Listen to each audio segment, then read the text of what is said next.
భవిష్యత్తు, మన జాతి భవిష్యత్తు, మన బిడ్డల భవిష్యత్తు, మన కుల పునాది కాబట్టి ఇది కూడా ఒక శుభకారణంగానే మీరు అందరూ కూడా భావించాలా.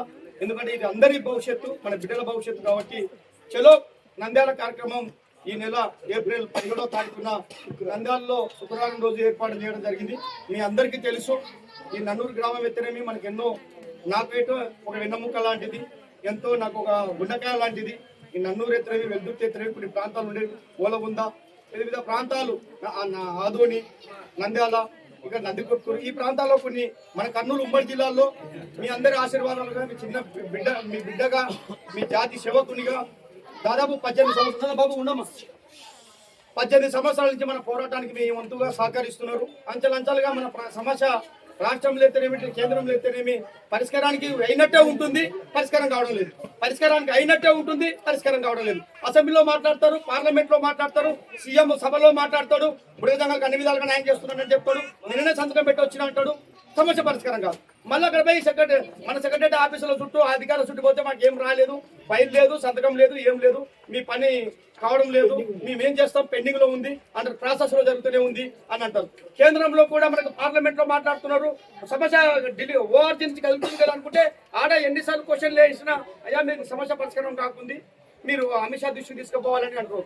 ఈ విధంగా భిన్న కోణంలో గత 18 సంవత్సరాల నుంచి మనం అసెంబ్లీలో మాట్లాడి చూస్తున్నాం, పార్లమెంట్ లో మాట్లాడి చూస్తున్నాం, సభలలో ముఖ్యమంత్రులు చెప్పేది చేస్తున్నాం.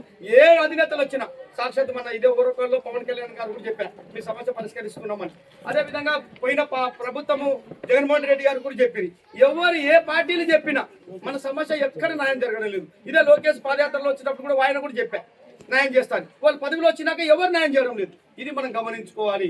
మనకి ఎందుకు ఈ దౌర్భాగ్య స్థితి ఏర్పడిందని చెప్పి నేను కోరుకుంటే, ఇప్పుడే మన తెలంగాణ వాసులు కూడా ఇక్కడ ఉంటారు కాబట్టి ఈ సందర్భం చెప్పాల్సింది విధానం ఉంది కాబట్టి నేను చెప్తున్నాను. ఇటు తెలుగు రాష్ట్రాల్లో అంటే ఇటు తెలంగాణ ఎత్తనేమి, ఇటు ఆంధ్రలో ఎత్తనేమి, మన కులంలో ఎన్నో సంఘాలు ఉన్నాయి. సంఘాలేమో లీడర్లో, గల్లీకి ఒక లీడర్లో ఉన్నాం, కానీ సమస్య పరిష్కరించడానికి గ్రామంలో ఉన్న సర్పంచ్ మనం మాట్లాడినాడు, మన నాయకుల మాట, రాష్ట్ర నాయకులు ఉండొచ్చు, జాతీయ నాయకులు ఉండొచ్చు, గలీలో ఉన్న సర్పంచ్ మన మాటలేని స్థితిలో లేదు. మనకు మన సమస్య పరిష్కరించే స్థితిలో లేకుండా దౌర్భాగ్య స్థితిలో మన నాయకత్వ లక్షణాలు ఉంటున్నాయి. ఎందుకంటున్నా ఈ మాట అంటే, మన జనాభా, మనం కులం అంటే ఈ సమాజంలో ప్రభుత్వాలకి పాలకులకు చులకనే అయిపోయింది.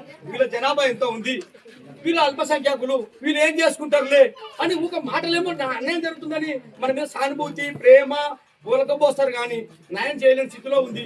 మరి దీనికి బలమైనది ఏం చేయాలని ఆలోచించడం తరుణంలోనే గౌరవ మందకృష్ణ మాదిగన్న గారు గతంలో కూడా ఏబిసిడి వర్గీకరణ చేసేటప్పుడు ఎన్నోసార్లు మన ప్రాంతం నుంచి కూడా, మీరు కూడా ఈ నన్నూరు ప్రాంతం నుంచి కూడా మనం ఏబిసిడి వర్గీకరణ వచ్చినప్పుడు ఇదే కర్నూలు కలెక్టర్ ఆఫీస్ కూడా ఎన్నో ధర్నాలు చేసినాం, ఎన్నో కేసులు అయినాయి. ఇదే నందికొట్కూరులో బస్సు తగిలిపెట్టిన విషయం ఎత్తనేమి, ఇదే మన కల్లూరు ఎంఆర్ ఆఫీస్ తగిలిపెట్టిన విషయంలో ఎత్తనేమి, మన మీద కూడా కేసులు ఉన్నాయి.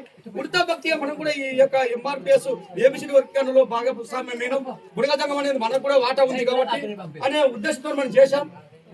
అదృష్టశాత్తు తెలంగాణలో మన బుడగ సంఘాలకు ఏ గ్రూప్ లో చేరుస్తూ వాళ్ళకి తీర్మానం చేసిండ్రు, వాళ్ళకి లబ్ధి పొందుతున్నారు. మీ అందరికీ తెలిసిన సత్యమే. సీరియల్ నెంబర్ 2లో ఉంది ఎస్సీలో కాబట్టి అట్లా మనకి ఇక్కడ కూడా చూసుకుంటే మనకు కూడా తీర్మానం చేశారు. సీరియల్ నెంబర్ 2లో రిలీజ్ తర్వాత బుడగ సంఘాన్ని చేర్చారు. అసెంబ్లీలో తీర్మానం చేసింది కానీ అది ఇంప్లిమెంట్ కావడం లేదు, జీవోలో లేదు. అక్కడ జీవోలో మన తెలంగాణలో మన కులం పేరు ఉంది, ఇక లేకపోవడం ఏంది ఇది అని చెప్పి మనం ఆలోచించే తరుణంలోనే అన్నగారి దృష్టికి 4-5 సార్లు తీసుకుపోయినాం. అన్న వర్గీకరణ అయిపోయినాక మా బుడగజంగ సమస్య పరిష్కరిస్తా అంటున్నావు. ఈ రోజు ఈ తెలుగు రాష్ట్రాల్లో బలమైన ఉద్యమము, ఒక ఎంఆర్పిఎస్ ఉద్యమము. నువ్వు అనుకుంటే ఇలా ప్రధానమంత్రి వస్తున్నాడు, నువ్వు అనుకుంటే చంద్రబాబు వస్తాడు, ఇట్లా ఉంటే రేవంత్ రెడ్డి కూడా నీ దగ్గరకు వచ్చిన్నారు. ఇదే కాకుండా నువ్వు కర్ణాటకలో అయితేనేమి, మహారాష్ట్రలో అయితేనేమి వర్గీకరణ ఇంప్లిమెంట్ చేస్తున్నావు. మళ్ళీ వర్గీకరణలో మేము కూడా భాగమే కదా. ఎస్సీలు అంటే మాలమాదిగలే కాదు కదా. బుడగజంగం, రెల్లి, మోచి, చిందు, బైండం, డెక్కలి ఇలాంటి అన్ని కులాలు ఉన్నందుకే కదా వర్గీకరణ చేయమని కూడా సుప్రీంకోర్టు ఇచ్చింది. మనం మా వాటా మాకు అన్యాయం జరుగుతున్నప్పుడు, తెలంగాణలో మా వాటా అక్కడ లబ్ధి ఇక్కడ అన్యాయం జరుగుతున్నప్పుడు అక్కడిక్కడ మాకు రిలేషన్స్ ఉంది. ఉదాహరణ కూడా ఇదో ఈ శుభ కార్యక్రమమే. మళ్ళీ మన కులం కాకపోతే, మనకు బంధుత్వాలు రిలేషన్స్ లేకపోతే అక్కడ అమ్మాయిని, ఇక్కడ అబ్బాయిని, ఇక్కడ అబ్బాయిని, అక్కడ అమ్మాయిని తెలంగాణ ఎట్లా రిలేట్ చేసుకుంటున్నాం. మళ్ళీ అక్కడ ఉన్నప్పుడు వాళ్ళు ఎస్సీలేని, ఇక్కడ ఉంటే మనం ఏసీలు కాకుండా ఓసీలుగా పరిగణించబడుతున్నాం అంటే ఎంత దుర్మార్గమైన విషయము. ఈ పాలకుల యొక్క విధి విధానాలు చెప్పని విధానమే కాదు కదా, ఎంత సిగ్గుచేటైన విషయము వీళ్ళ పరిపాలన అని చెప్పి కూడా మీ జాతి నేతగా ప్రభుత్వానికి డిమాండ్ చేస్తున్నాను. మరి ఆ కోణంలో మనం బలమైన ఉద్యమం లేదు. మనం అన్ని సంఘాల లీడర్లు పెట్టుకున్నాం కానీ ఒక ముఖ్యమంత్రి కానీ, ఒక ప్రధానమంత్రి కానీ మన నాయకులు కూర్చోబెట్టి మాట్లాడే శక్తి లేదు. కాబట్టి మనకు బలమైన వ్యక్తి, ఒక చిక్కుడు చెట్టు కూడా ఏం చేస్తుంది, బలమైన చెట్టును ఆధారం చేసుకుని దాని కాపకా వస్తుంది. అది మీ అందరికీ తెలుసు. బలమైన చెట్టును ఆధారం చేసుకొని చిక్కుడు చెట్టు కాస్తుంది, ఎక్కువ కాపు వేయగల శక్తి చిక్కుడు చెట్టుకు ఉంది. అట్లా మనము అల్పసంఖ్యాకులం బలమైన సంఘాన్ని ఆధారం పెట్టుకొని ఈ ఎంఆర్పిఎస్ అందులో ఉప వర్గీకరణ చేశాడు, వికలాంగులకు న్యాయం చేశాడు, అదేవిధంగా గుండె జబ్బుల పిల్లలకు న్యాయం చేశాడు, మనకు కూడా న్యాయం చేస్తానని హామీ ఇచ్చాడు. కాబట్టి ఈ హామీ మేరకు మాకు న్యాయం చేయాలని చెప్పి అన్న దృష్టి తీసుకుపోతే అన్నగారు ఏం చెప్పారంటే నాకు సభ పెట్టండి అన్న. ఎప్పటికైనా జన సందోహాలను బట్టి ఆయన నిర్ణయం తీసుకుంటారు. అందులో ఇక్కడ తెలంగాణ వాసులు కూడా ఉన్నారు, మన మృగజంగాలు అడిగనుకోండి. జనం యొక్క అభిప్రాయాల పక్కనే ఆయన ముందుకు పోతాడు. కాబట్టి మనకు న్యాయం జరగాలంటే ఆయన చెప్పిన మాట మనకు నెరవేర్చాలి. కాబట్టి ఈ సభ రేపు ఈ నెల ఏప్రిల్ 17వ తారీఖున నంద్యాల చెలో నంద్యాల కార్యక్రమానికి ఇక్కడ నన్నూరు గ్రామం నుంచి కానీ హుసేనాపురం గ్రామం నుంచి కానీ మీకున్న బంధుత్వాల నుంచి ఖచ్చితంగా భారీ ఎత్తున మనం కలిగిపోయి మనం ఆయన ప్రశ్నించి ఢిల్లీలో ఈ సమస్య పరిష్కరించి కుల ఊపిరిలో ఉన్నాం, సావులో బతుకులో ఉన్నాం. అంటే ఇక సవలేక ఆయన బతకలేక కుల ఊపిరితో కొట్టుమిట్టాడుతున్నటువంటి ఢిల్లీలో మన సమస్యని పరిష్కరించాలంటే అది గౌరవ మందకృష్ణ ఆధ్వర్యంలో మోడీతోని కానీ అమిత్ షా గారి దృష్టి కానీ తీసుకుపోయి ఆయన ఒప్పించి దానికి మనకి బిల్లు పాస్ చేసే విధంగా ఉండాలని చెప్పి ఆ సందర్భంగా ఇంత జటిలమైన సమస్య మనది. కాబట్టి మన యొక్క శక్తి సామర్థ్యాలు లేవు. ఇటు తెలుగు రాష్ట్రాల్లో మన శక్తి సామర్థ్యాలతో పోరాటం చేసి న్యాయం చేసుకునే శక్తి లేదు. కాబట్టి శక్తి ఉన్నటువంటి బలమైనటువంటి ఎంఆర్పిఎస్ ఉద్యమం ద్వారా మందకృష్ణ ద్వారా చేసుకోవడానికి ఆయన కూడా సానుకూలంగా ఉంటున్నాడు మనకు. కాబట్టి దీని ఆయన బరువు వేద్దాము, మనందరం భారీ ఎత్తున పోయి అన్నంగా నువ్వే ఇది ఢిల్లీ చేయి, ప్రాణ ఊపిరిలో ఉంది, దానికి న్యాయం చేయాలా.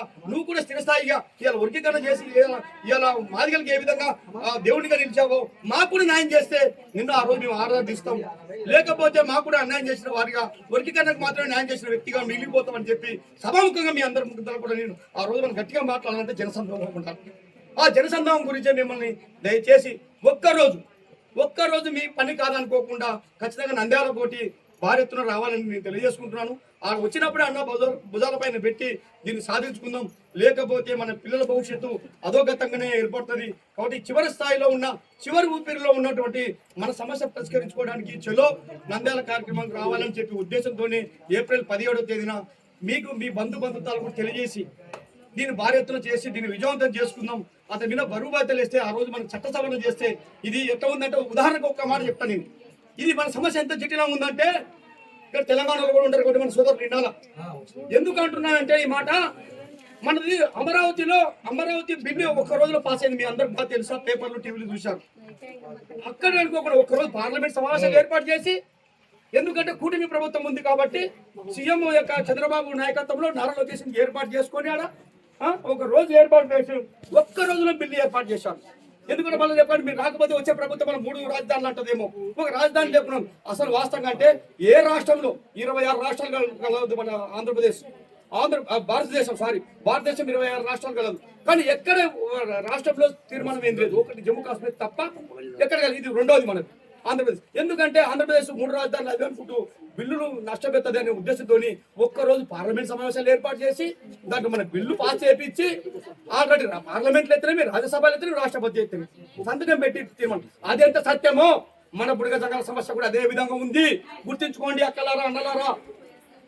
మనకి ఇలా అమరావతి చట్టబద్ధ ఏ విధంగా బిల్లు పాస్ అయిందో బుడగ జంగాల సమస్య కూడా పరిష్కారం కావాలంటే ఆ విధంగా కావాలా. పార్లమెంట్ లో బిల్లు పాస్ కావాలా, రాజ్యసభలో బిల్లు పాస్ కావాలా, రాష్ట్రపతి సంతకం వచ్చినాకనే మనకు సర్టిఫికెట్ వస్తాయనేది, ఎస్సీ సర్టిఫికెట్ వస్తుంది అనేది సత్యం గమనించుకోండి. తెలంగాణలో ఎందుకంటే ప్రాంతీయ వ్యత్యాసం లేదు. 1970, 56, 76 ఎక్కడ వ్యత్యాసం లేనందుకు వాళ్ళకు ఇంప్లిమెంట్ అవుతుంది ఎస్సీ సర్టిఫికెట్. మనకు లేదు, మనకు తొలగించబడింది. దాన్ని మళ్ళీ చేర్చాలంటే రాష్ట్రపతి సంతకం అయి ఉండాలా. అంత జటిలమైన సమస్య కాబట్టి ఈ బలమైన ఢీకున్న శక్తి మనకు సామర్థ్యాలు లేవు. కాబట్టి మనం ఒక బలమైన ఎంఆర్పిఎస్ ఉద్యమం ద్వారా మందకృష్ణ ద్వారా న్యాయం చేద్దామనే ఉద్దేశంతో ఈ కంకణం కట్టుకోవడం జరిగింది. దీనికి మీరు భారీ ఎత్తున వచ్చి జయవంతం చేయవలసిందిగా మరొక్కసారి మీ జాతి నేతగా, మీ యొక్క సేవకునిగా ఉద్యమ నమస్కారం తెలియజేసుకుంటూ సెలవు తీసుకుంటున్నాను. జై హింద్, జై ప్రజలు.